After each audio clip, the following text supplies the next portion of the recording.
கடவுள் எப்ப நம்ம கிட்ட வருவாரு தெரியுமா?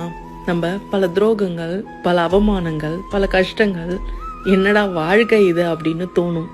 இந்த வாழ்க்கை தேவையில்லை, என்னை ஏன் படைச்ச அப்படின்னு ஒரு கொஸ்டினை போய் நம்ம அவர்கிட்ட கேட்போம்.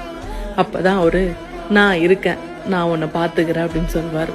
இதெல்லாம் எப்ப நடக்கும் தெரியுமா? நீங்க உண்மையா இருக்கிறப்ப, உண்மையா கஷ்டப்படுறப்ப, உண்மையா அழறப்ப, நம்ம எல்லாமே பண்ணி நம்மள எல்லாரும் குத்துறாங்களே அப்படின்னு தோணும் தெரியுமா? அப்பதான் கடவுள் அந்த இடத்துல நம்ம கையை பிடிச்சிக்குவார். நான் இருக்கேன், இதுக்கப்புறம் உனக்கு எந்த கஷ்டம் வந்தாலும் நான் பார்த்துக்கிறேன் அப்படின்னு சொல்லுவார். இவ்வளோ நாள் உனக்கு நான் ட்ரைனிங் தான் கொடுத்துட்டு இருந்தேன். ஸோ அந்த ட்ரைனிங்கில் எல்லாமே நீங்கள் ஸ்ட்ராங்காக ஆகிறதுக்காக தான் அப்படின்னு ஒரு விஷயம் நமக்கு அப்போ தான் புரிய ஆரம்பிக்கும்.